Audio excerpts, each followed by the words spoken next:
Hi guys, welcome to the live that we're going to do today for AFPay. Today we've come all the way over to former RAF Burtonwood, to the Burtonwood Aviation Museum. It's a particularly special opportunity for me to invite Squadron Leader Taylor as well, who started his flying career at RAF Burtonwood, teaching cadets how to fly aircraft such as the Kirby Cadet Mark III, the Slingsby Sedberg, before then moving over to convert and start teaching on the Venture and the Vigilant motor gliders at Samlesbury. Before then, taking the whole squadron over to RAF Topcliffe in 2008, where we flew alongside 635 VGS. So, wanted to start the live... 645, we flew alongside.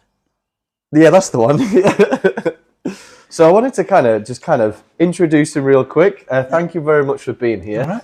All right. And just kind of start the TikTok live by having a look at what can you tell us about this map? And I can. I think, Will Taylor, I started as a cadet. I didn't start teaching at Burtonwood. I actually started as a cadet.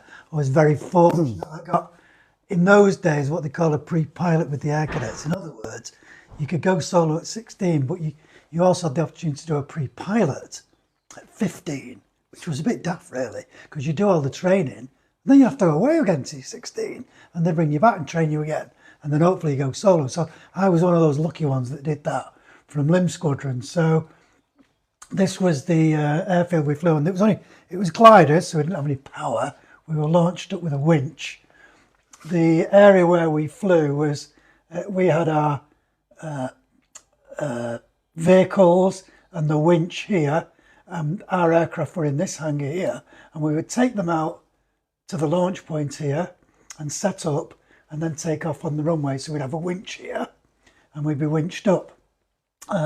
And then we'd do whatever circuits we were doing. That was the main runway most of the time, almost prevailing wind. This didn't exist. This is now the motorway when we came along, and then we used this runway as well.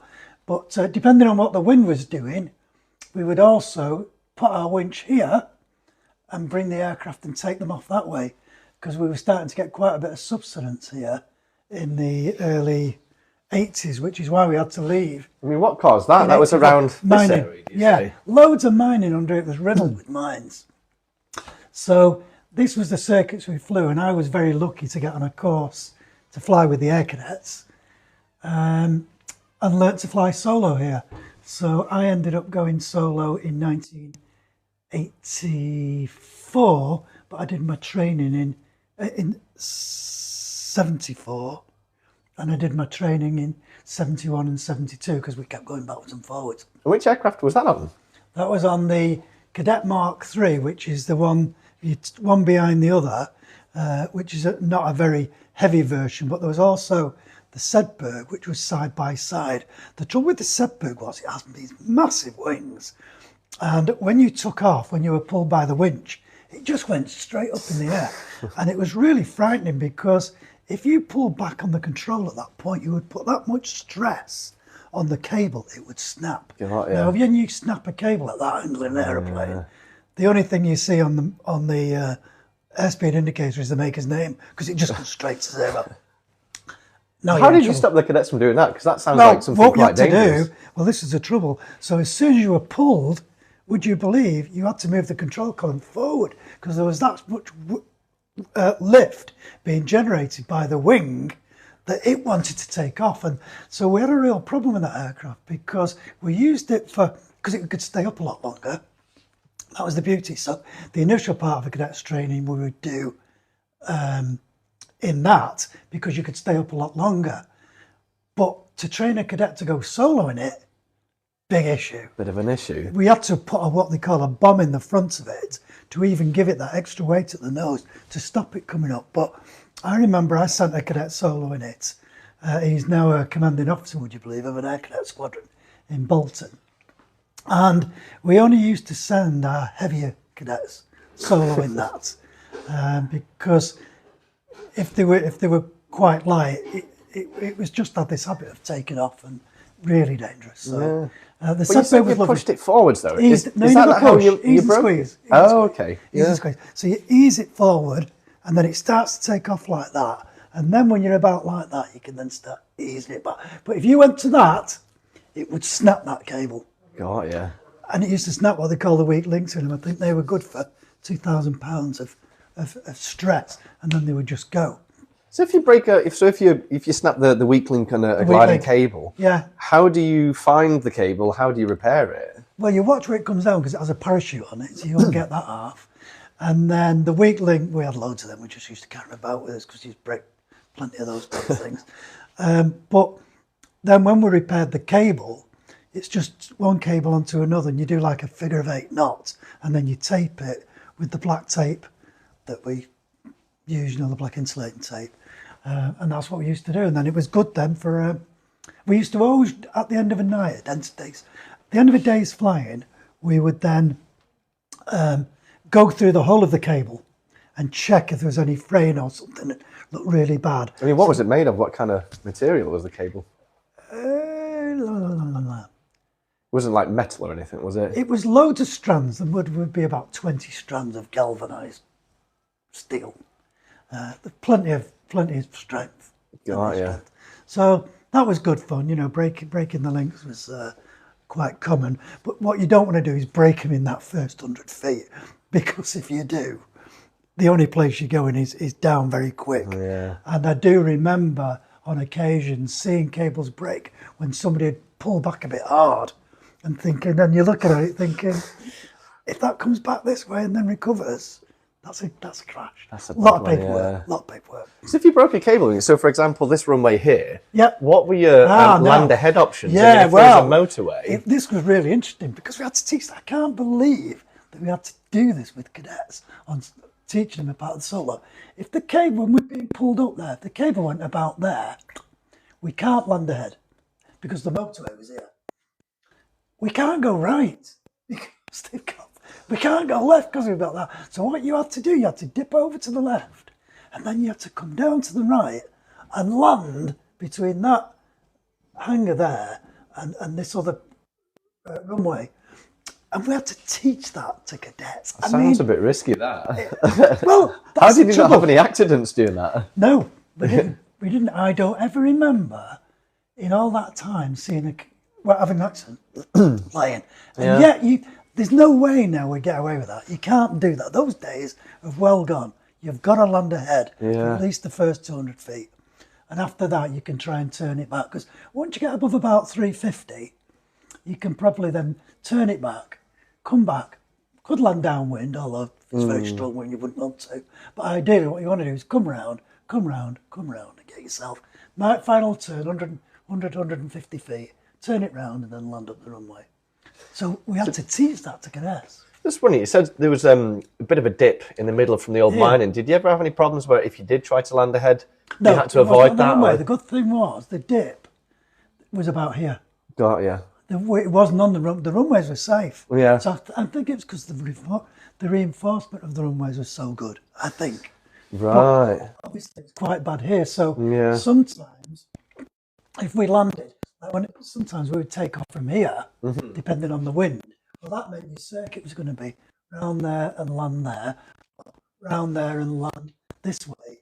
But when you landed this way, you had to make sure you didn't land on that bit. So does that mean that you could launch literally towards the hangar where the tower was? Because how big do you reckon the tower was? I'm thinking about it now. I would not do that. Yeah. Well, when you were boss at 635, you had to sign all this off, which I was never the boss at that. Yeah. Because I was only a young. Well, I was sending cadet solo when we left in '82, so I got to that position, but I still had no real, if you like, say in how the operation. That was just one of these guys that trained the kids and sent them solo. Just real quick, Reese, is the internet actually working still? Is it cracking? So yeah, it was. That was really exciting. And there was other runs that we did. We used to do another one where we would, we would take off on that one and we'd come round here and we'd land there. And so all our hangarage, our control tower was here. We'd set up that runway there, even though this was the motorway. Fly out there, so you're right next to it. and then we'd land across here. But the most exciting ones were when we finished at night, and they're called hangar flights, which again, you just wouldn't do it now. And which was your hangar again? Remind me. I was here. Got you. So you would do a hangar flight at the end of a flight every day, so whatever circular, and then you come round, and you might come round here, and then you come along here, along here, along here, and then stop there. How close to the hangar would you get? Quite close. Yeah. Quite close. 20 feet? I'm not. And I suppose, did you ever scare yourself a little bit too close? I remember 5 months with a guy called Peter Carrington Blease, who's now long since died. And we were coming in here, and he was my instructor. I was an instructor under training, and we landed, and we were a bit high. And I was looking at it thinking, we're going in. Now, the wings just about made it through. And I'm thinking, we're going in. We're going inside. Anyway, as we landed, he eased the control column forward, so when we're on the ground, and the skid underneath started to smoke. There's all this. Was that the only way you could brake in these gliders? By pushing it on the skid? Yeah. Right. And then it dropped about there, and the wing just went. I thought, I'm still alive. And what did he say when you got out? I don't think any of us said a great deal. And it was on reflection. You would never do that now. No. The things but the other one was you'd come around here and land up there. Mm-hmm. Same with the winds coming this way, and then you'd drop it there, which was lovely, and just walk in. Yeah. So I dreaded those hangar flights. Yeah. To be honest, I was a bit of a wimp. I avoided doing them. So I guess the question is, you've got the big hangar there. So when 635 gliding school, I think was that what it was called at the time? It was supposed to VGS. Yeah. Which other buildings did you have? Yes, it was called this. Yes, it was a school. The buildings, these were our buildings here. We had an office building. We had some garages, which we put the winch in, and the Land Rovers, and skids and spare skids and all sorts of spares, bits and bobs, and they were all in there. Is it true that one of the buildings was haunted? So they said. I mean, I never stayed there on my own at night. I don't think anybody did. It was quite airy at night, but yeah, there was a bit. Andy Lee's told me once he was in a room with Dave Vasey and a few others, and he heard someone playing around with the door, and he woke up in the morning and said, which one of you blighters was playing around with the door? And Dave turned around and said, well, it wasn't me. And everybody was in there and they all looked at each other like, ah. So, all right, so looking at the airfield, so RAF Burtonwood, the 635 gliding school was in this hangar here. Yeah. So what else was here? Because obviously it's a massive airfield. What was the airfield built for? Well, it was built for the war effort, for the Americans. I mean, the Americans spent a lot of time here. And I didn't get too involved in what the Americans did because by the time I joined, which was in 71, the Americans had gone. But there was still parts of it operating. I think they were doing medical supplies and stuff like that. I can't remember.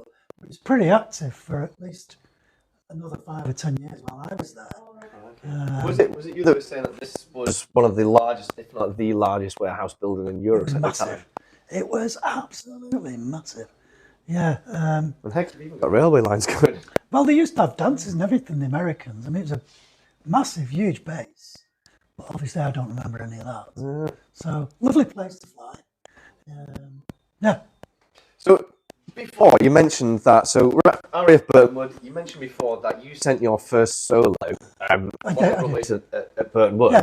What can you tell us about the experience as an instructor? 1982, I think. I got my cadet solo. What was the question? What can you remember from sending your first solo? Did you feel nervous sending your student up for the first time? Enough, I don't remember my first solo, but I remember the first cadet that I taught to fly. Because his name was Cadet Warrington from Warrington. Right. The first solo, I should remember it. I just don't. But what I did do is every cadet that went solo, I took a picture of before they went. In case they didn't come back. But I always used to change the week. Why did you do that? Because I didn't want that one to be the straw that broke the camel's back. Yeah. So I always had that's what I said. I always had spare week. Like, just go and change it whether it needed changing or not. What I'm doing is reducing the risk. Yeah. So I was effectively doing a dynamic risk assessment on the other. Quite like it. Dynamic risk assessment. It's very surprising you said that you didn't have many land ahead options. So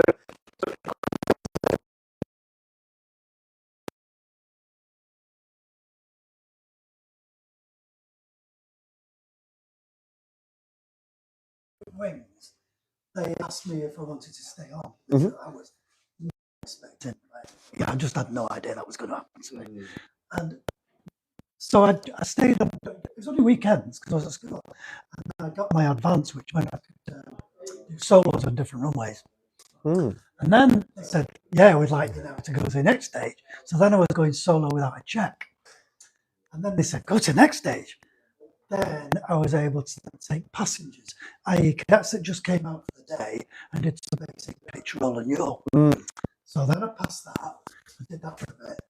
And then they said, "Right, we want you to be a fully fledged instructor now." And then I became instructor, then a senior instructor.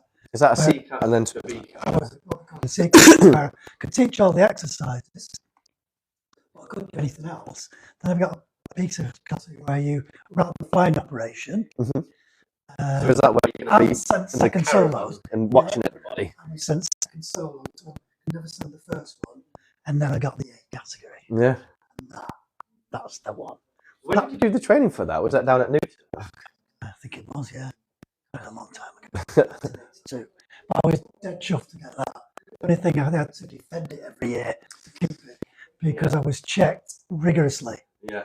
And that was awful, those checks. For weeks before, I would be practicing the skill and bearing in mind the amount that you learn. Yeah. You don't know what you're going to get tested. And how many exercises do you reckon there were? Yeah. We did landing and crosswinds with the wing down. Landing and crosswinds with the nose across. We do aerobatics, tight turns, stalling, incipient spinning. It just kept on. A few things that we didn't do in vigilance, isn't it? Yeah. Well, things. Is it true then? So talking aerobatics, when you were in the Sedberg, when you got to the top of the loop, is it true you could hear a big clunk as something? I don't know. I think the wings flexed a little bit or something. What was it? I'm not too sure what it was. I didn't hear many clunks. Not when I'm. I did it once. One went round and the seat went. The glue joint. And it fell out. Well, now, you're pulling 3 or 4 G in a loop. Yeah. But mine were always gentle. What I liked about the loop was I'd pick something on the floor, get to about, I think it's about 100 knots, can't remember now the figures. And then once I'd got that, I just eased over the top. And then I looked to see my wings level at the top. And then as I came around again, I looked for that same point. So it was slick as you came out, rather than just, just going around. Yeah. But the thing is, though, so if you're doing aerobatics, you said, a couple of G there.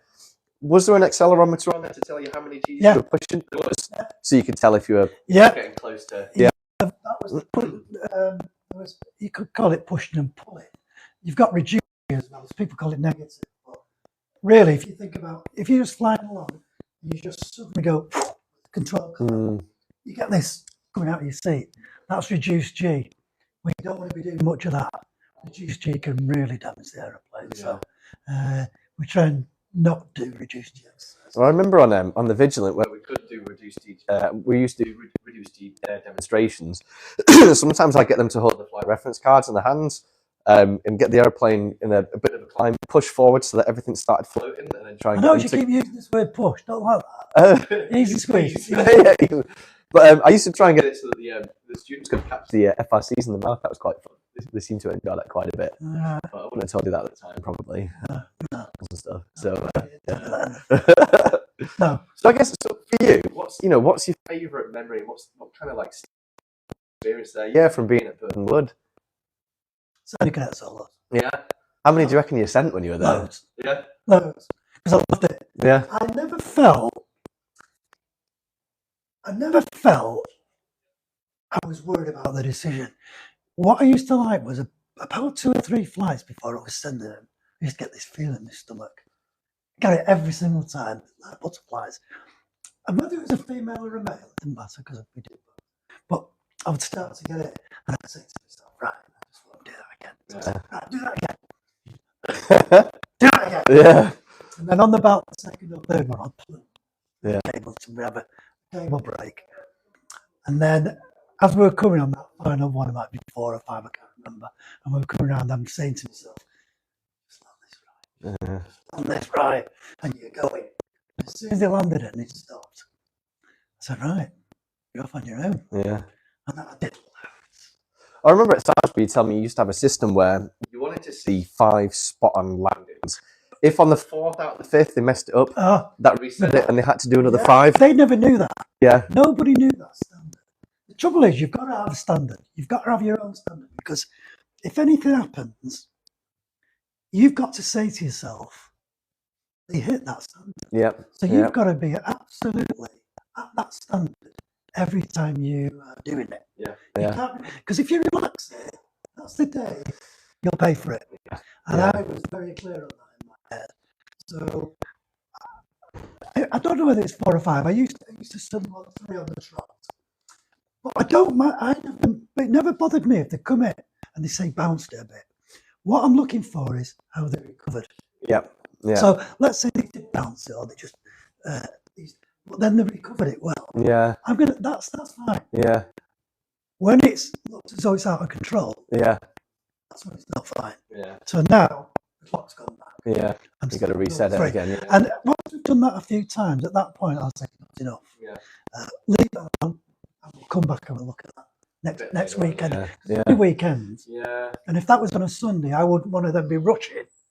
Because the minute you rush a cadet to solo, that's when you're looking at your hands. Yeah. I've never had any solo. Yeah. No. Yeah. I never had any.